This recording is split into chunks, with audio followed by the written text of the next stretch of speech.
We would like to start out this very section by the speech from the president of UIHJ. So, ladies and gentlemen, please welcome Ms. Françoise Andria. Monsieur le représentant du ministère de la Justice de France, Mesdames et Messieurs les professeurs du Conseil scientifique de l'Union internationale des huissiers de justice, Mesdames et Messieurs les représentants des hautes autorités, Mesdames et Messieurs les représentants des grandes organisations internationales, Mesdames et Messieurs les chefs de délégation des pays membres de l'Union internationale des huissiers de justice, mes chères consoeurs, mes chers confrères, je voudrais commencer mon propos en vous disant le bonheur qui est le mien de me retrouver parmi vous ici à Bangkok, vous qui êtes venus si nombreux des quatre coins de la planète pour assister à notre 23e congrès international. Je renouvelle évidemment au ministère de la Justice du Royaume de Thaïlande ainsi qu'au Legal Execution Department en tout premier lieu mes remerciements pour avoir choisi d'accueillir notre congrès et ensuite pour avoir si activement et si efficacement œuvré à son organisation à nos côtés. Je remercie très sincèrement les hautes personnalités civiles, politiques, judiciaires et diplomatiques et les représentants des professions pour l'honneur qu'ils nous font d'être présents aujourd'hui. Le congrès de l'Union internationale des huissiers de justice qui a lieu tous les 3 ans est, vous le savez, l'organe suprême de notre organisation. Et il en rythme la vie.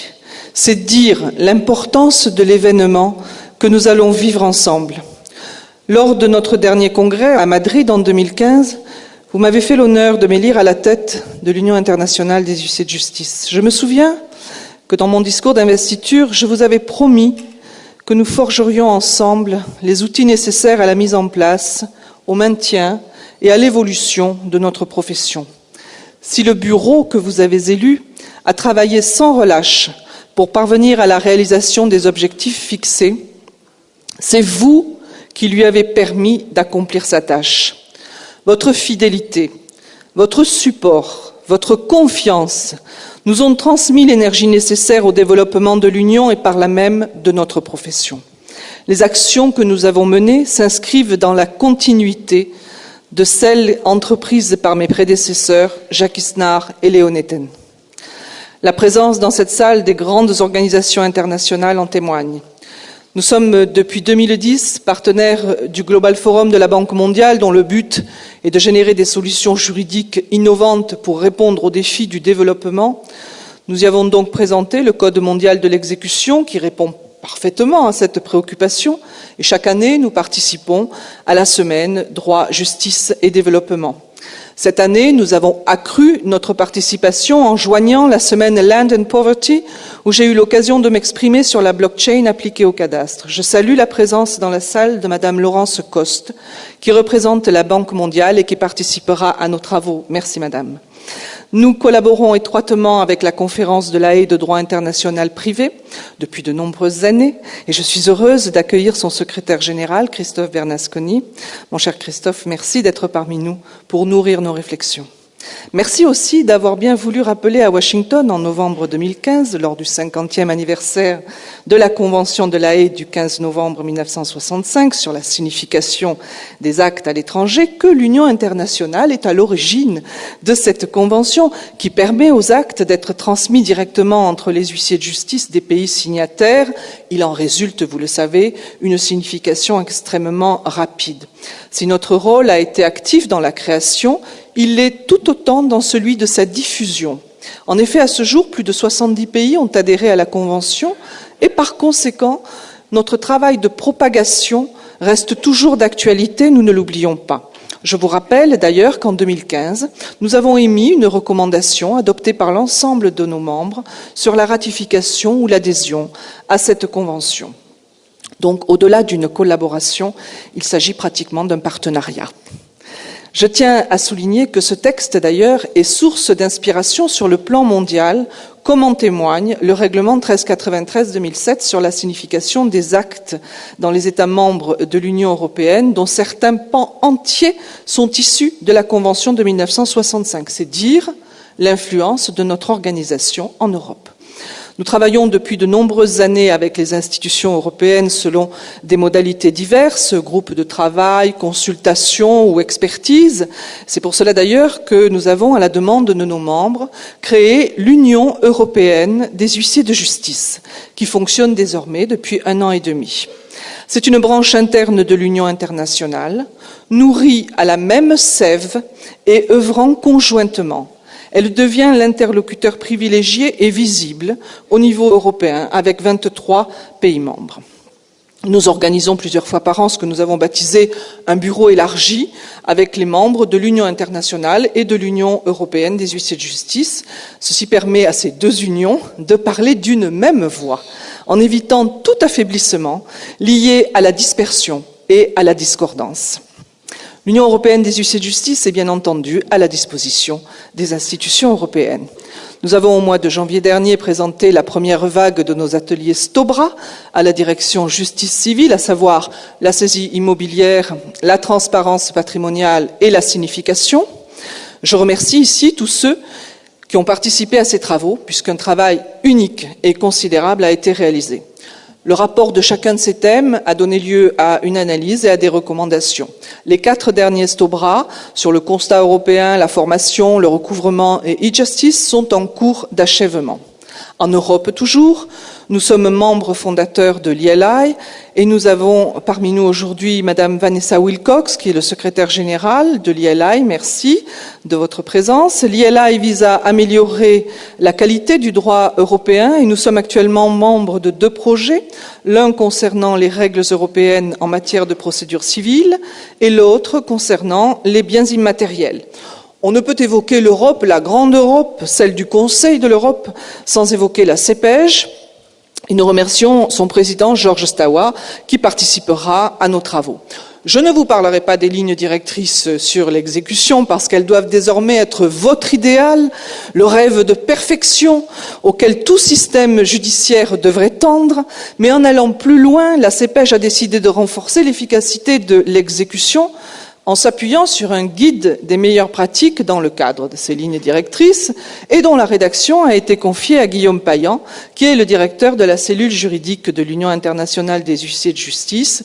Ces travaux se placent évidemment en parfaite cohérence avec les actions que l'Union internationale entend développer au plan mondial. Ce guide a été adopté en 2015 et il vient compléter les lignes directrices et fait partie des outils de premier plan qui sont tant à votre disposition qu'à celle de vos autorités. L'expertise de l'Union internationale est appréciée et reconnue par les plus grandes organisations mondiales, outre la Banque mondiale, la Conférence de La Haye, la CEPEJ ou l'ILI. On peut également citer le Fonds monétaire international qui fait appel à nos experts dans les missions d'évaluation. Son action, vous le savez, vise à garantir la stabilité financière. Il nécessite l'assurance d'un système judiciaire en mettant en place la bonne exécution des décisions de justice. Alors, qui mieux que les huissiers de justice pour apprécier cette nécessité ? Ensuite, l'Afrique. L'Afrique a été le théâtre d'une grande avancée pour l'Union internationale des huissiers de justice grâce à l'OHADA, l'Organisation pour l'harmonisation du droit des affaires en Afrique. Merci à M. Nzouenke de représenter ici cette prestigieuse organisation, modèle pour le monde entier. Après des années de collaboration pendant lesquelles l'Union internationale s'est fait le vecteur de la bonne application du traité de l'OHADA, qui est désormais signé par 17 États africains, nous avons été admis comme partenaires techniques de l'OHADA et nous participons ainsi désormais directement à l'évolution des actes uniformes. C'est une reconnaissance pour l'Union internationale, mais aussi pour notre profession et surtout pour tous nos confrères africains qui, grâce à l'Union internationale, vont pouvoir faire entendre leur voix.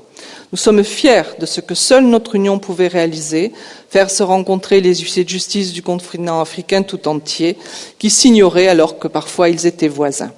Aujourd'hui, nous avons planifié leur rencontre au rythme des sessions de formation sous la bannière de l'UFOJA, qui est l'unité de formation des huissiers de justice africains, soutenue par l'École nationale de procédure de France. Et je remercie à cette occasion Maître Rousseau, qui est le président de l'École nationale de procédure, pour son soutien dans cette action.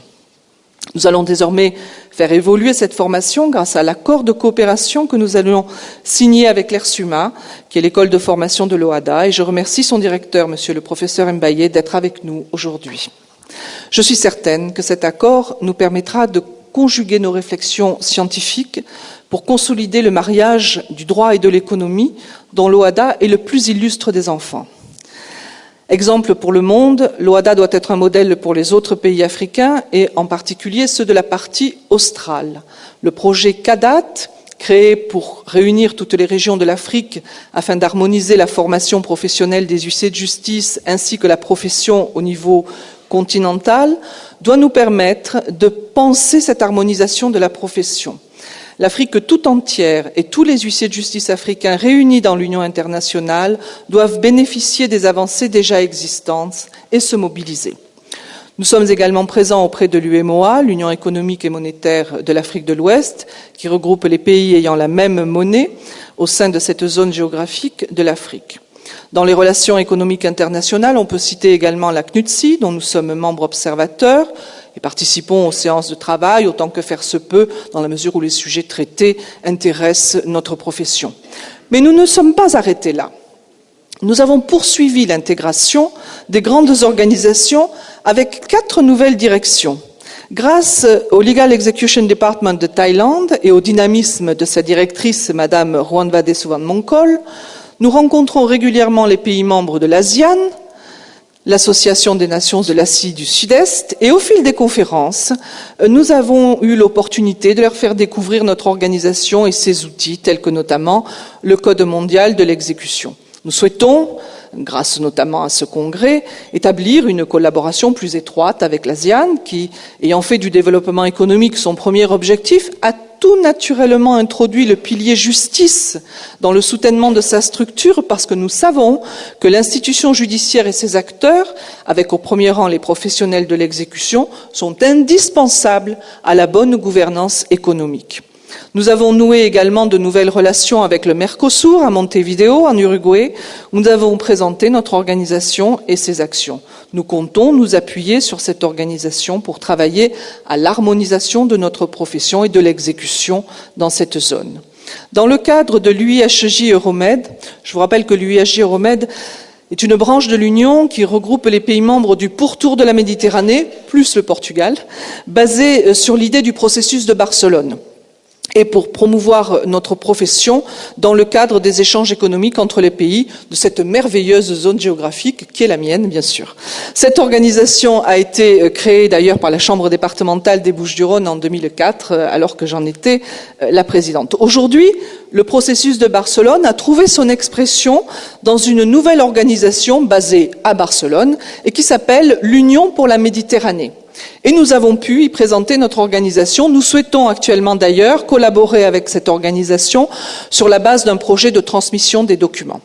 Enfin, nouveau venu parmi les organisations internationales, l'Institut international pour l'excellence de la justice, qui a pour mission d'améliorer l'accès à la justice partout dans le monde. La réunion de lancement a eu lieu à La Haye dernièrement. Et cet institut compte parmi les membres de son comité de direction John Stacey, que nous connaissons puisqu'il était le président de la CEPEJ, et un certain Léo Neten. Bon, je pense donc que nous pourrons collaborer aussi étroitement que possible avec cette nouvelle organisation.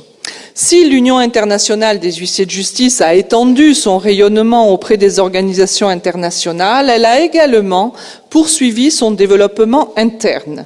Grâce à ses membres qui, par leur diversité, lui fournissent son unique expérience et connaissances concernant notre profession et ses activités dans le monde entier, l'expertise de notre organisation est aujourd'hui très demandée.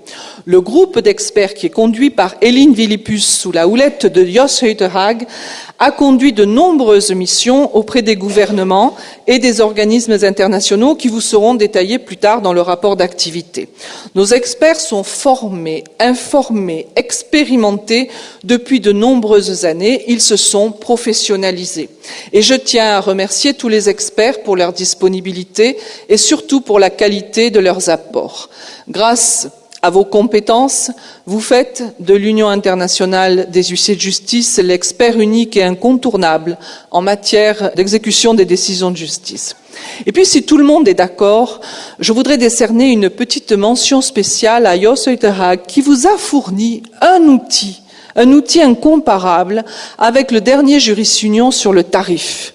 Dans ces temps où nos tarifs sont attaqués, malmenés, déstructurés, critiqués, vous trouverez des réponses et des arguments et des références pour résister à la destruction.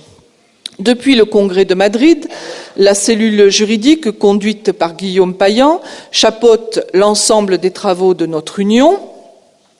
Ces travaux, d'ailleurs, nous ont permis de fournir le rapport 2017 sur l'exécution des décisions de justice dans le monde, ou encore de superviser la mise en place des STOBRA. Merci, Guillaume. Enfin, nous avons une équipe qui est une véritable ruche. Ils sont là, en face de moi. Elle est conduite par Patrick Guilaine avec Fanny Cornette et Jonathan Van Leeuwen. C'est notre fameuse Innovation Team. Grand questionnaire, vadémécum, enfin ils ont le virus de l'Union internationale des huissiers de justice et vous verrez le résultat durant les travaux de ce congrès. Je vous laisse la surprise. Tous, experts, cellules juridiques, Innovation Team, travaillent dans la plus parfaite synergie. Ils donnent de la cohérence à nos actions et vous permettent en fait d'agir pour le développement et l'amélioration de notre profession partout dans le monde. Comme je vous l'ai déjà dit, l'Union est à présent une grande plateforme qui rassemble une unique base de données sur notre profession et qui en fait comme une sorte de coffre-fort des éléments essentiels à la mise en place des systèmes de bonne gouvernance juridique et qui sont garants de l'existence d'un État de droit. Enfin, vous savez, depuis 2008, l'Union internationale des huissiers de justice s'est dotée d'un conseil scientifique comprenant 12 professeurs venant de 4 continents et spécialisés dans les procédures civiles et voies d'exécution. Je remercie ceux de ces membres qui ont fait le déplacement jusqu'à Bangkok.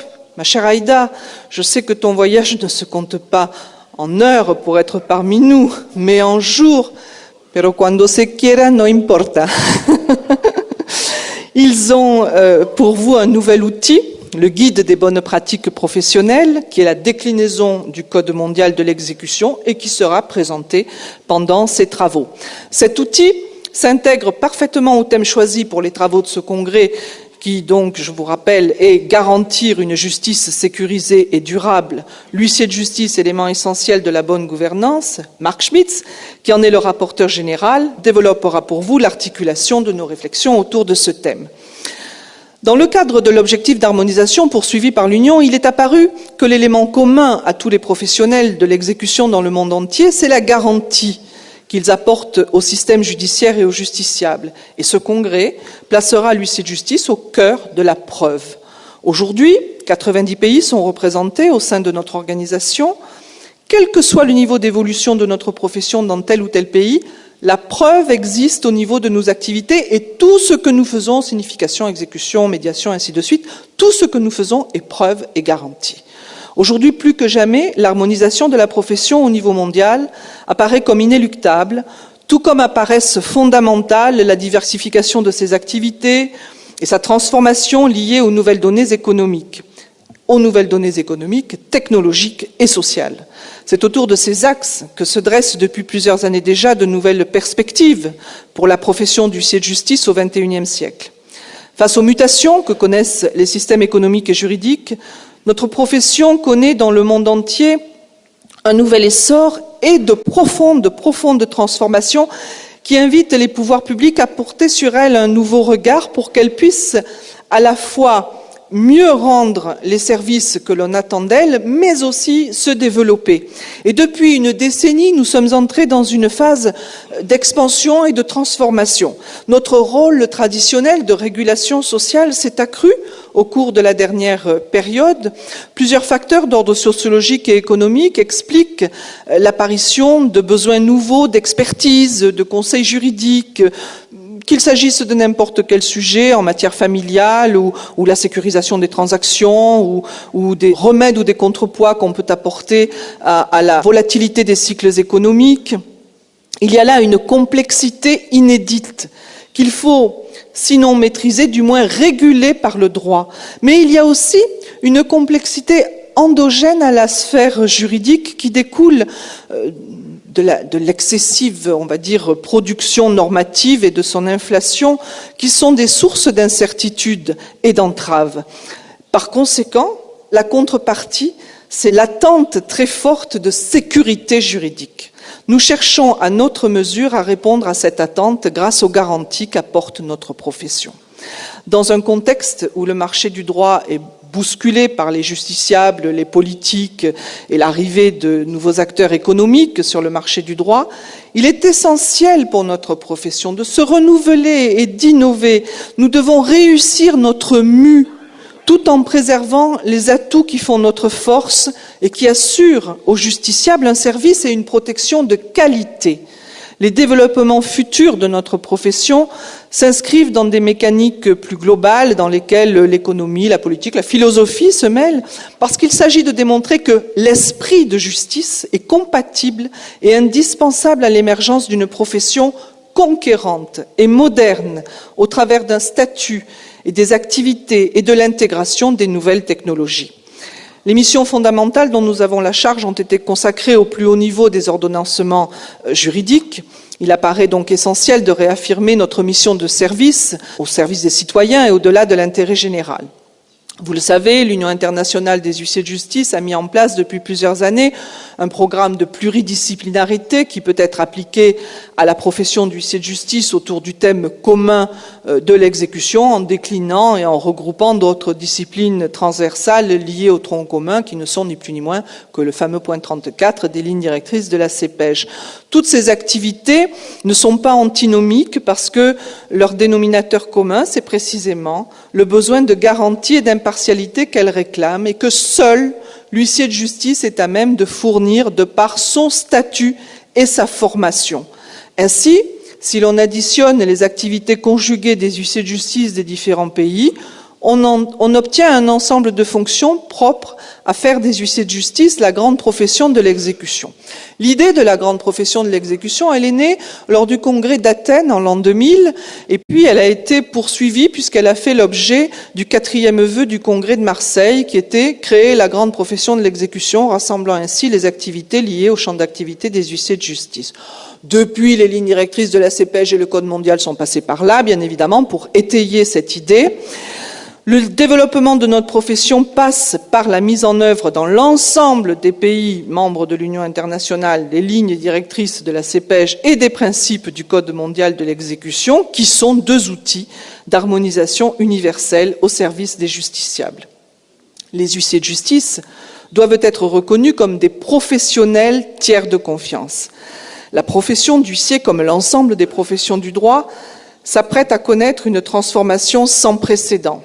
Ces qualités qui font de lui le garant de la sécurité juridique et le pivot des échanges économiques, eh bien ces qualités, il doit les mettre au service de la justice et de son évolution, notamment celle de l'utilisation des technologies de l'information et de la communication pour améliorer l'accès des citoyens à la justice, faciliter les procédures et rendre la résolution d'un litige plus efficace. Nous entrons en effet de plein pied dans la 3e révolution industrielle, celle du numérique. Le numérique continuera d'être un levier utile de rationalisation et de modernisation des pratiques au sein des offices. Notre rôle sera de conserver le nécessaire degré de sécurité juridique que doit offrir la justice à ses citoyens et dont nous sommes les garants. Parce qu'au-delà de la technologie, l'innovation consiste d'abord à réinventer son modèle économique autour de nouveaux besoins des justiciables pour transformer leurs usages et puis leurs habitudes. Et les huissiers de justice, du fait de leur proximité territoriale, ont un atout fantastique à jouer sur ce terrain. Ces innovations, souvent technologiquement très simples à mettre en œuvre, passeront par la capacité de chacun d'entre vous à appréhender différemment votre métier. Aujourd'hui, la technique nous permet de scanner une décision de justice, d'éditer un acte de signification enchaînant les voies de recours, des processus donc de combinatoires ou judiciaires, de recouvrement qui sont entièrement dématérialisés. Tout ce qui est automatisable le sera. Donc nous devons rendre notre profession compatible et évidemment avec la liberté d'entreprendre et une nouvelle économie de marché numérique par notre capacité d'adaptation, par notre intelligence collective, par le développement de nos réseaux, par le partage de nos outils et par le partage de nos réflexions. L'huissier 3.0 devra tirer parti de l'ensemble des potentiels de son métier et des technologies appliquées au droit et à l'administration pour renforcer son rôle de tiers de confiance et rendre le droit plus accessible à tous, en bonne intelligence avec l'ensemble des acteurs du droit. Les concepts d'équité, de participation, de prospérité partagée et de bonne gouvernance sont des concepts universels dans lesquels nous devons inscrire nos activités et formuler nos propositions. C'est le langage international que nous devons parler pour être écoutés. Et c'est avec l'aide de vous tous, les huissiers de justice des 4 continents, que nous parviendrons à rendre notre profession plus forte et plus utile dans chaque pays. Je terminerai en citant mon auteur préféré qui est Victor Hugo et qui disait ceci: « Par l'union, vous vaincrez, étouffez toutes les haines, éloignez tous les ressentiments, soyez unis, vous serez invincibles. » Et je crois que Victor Hugo aurait pu rajouter « notre union et notre force ». Je vous remercie.